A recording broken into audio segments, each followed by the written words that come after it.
My name's Carving Beth. I first want to thank you, Professor Dimesh, for just such an awesome semester. This is my presentation on the good life.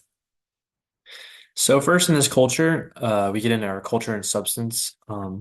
Many of the people who live within this town are farmers. They farm bamboo, cattle, and mango, which is what the town primarily lives off. It's what they build their shelter out of. It's what they eat. It's where they get their vitamins. It's basically where most of the careers begin. People eat what's raised and don't typically go to other towns and trade. It stays very local and very like contained within the town.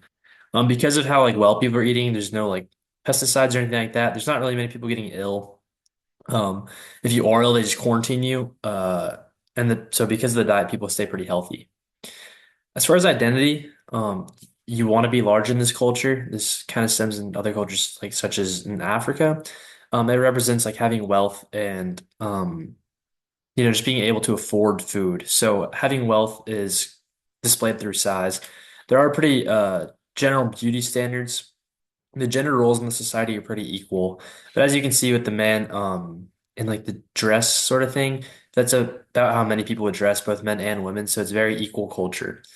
They find their identity and their closeness with how they worship the deity of like the bamboo and mango gods. So if you feel closer and feel your bamboo is raising better than other bamboo, then you're gonna be closer to God, which is like a really big part of their identity.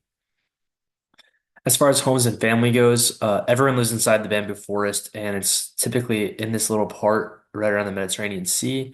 They live within their family and they work together and they live in unison. So families stick together, they live with other families.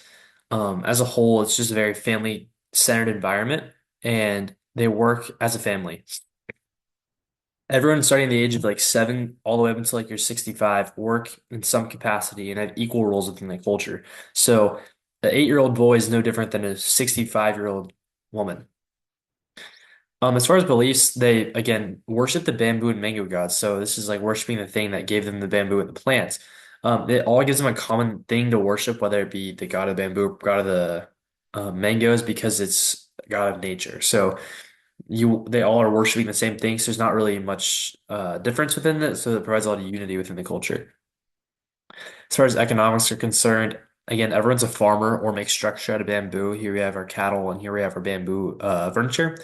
There is no currency in this culture at all, but there's a lot of trade that goes down. So it's a very market-oriented culture. I trade you a cattle, you give me X amount of bamboo. I trade you a bamboo chair, you give me X amount of cattle, mangoes, etc. As far as politics go, it's all based on one supreme family, and when that family dies, it goes on to his predecessor and continue onward, kind of like how England works. Again, the same family remains at the top, but they're a really good family. If there's a decision that needs to be made, it's going to go to the main family. In conclusion, this is obviously not the world I live in, but it's a world I think about pretty often. I think about like the meaninglessness of money here, how it's just like a number in an account sometimes. So I think a world of trade gives everyone in the society a clear set purpose of like, okay, I'm supposed to do this every day. It's going to give me this, and I'm going to get this in return. There's no more politics that need to be involved because the family who leads it is a good family, and they can just stay in control. So there's no real need for politics.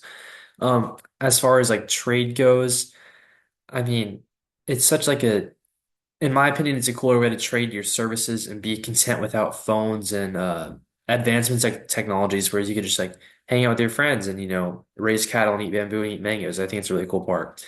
A lot of aspects of this world might seem kind of silly, and they definitely are. And this is kind of for exaggeratory purposes, but to me, the general importance of finding like what's worth it for these people is kind of what I found important. Like they're feeling the need to be close to God, or being with their family, or having friends, or having a purpose in life, all the way from the age of 7 to 65, and how everyone's equal within this culture. Now, I'm not a communist, but I think like you can work for what you get. So everyone's culture works towards what they want to get. So I think it's possible to, have some sort of like, work for your wealth kind of thing. As far as my life goes, though, this is my family. Again, we are not anything like that, and I don't know. This is something that I don't have, but I do value family, so it's one of my values. Here's a football game, so I value my friends, and I value good times, which is again what they could have in this culture. And here on the right, this is like my community within Impact, which is like a Christian organization. So this kind of represents my longing to have friends and community in that regard, as well as a relationship with God.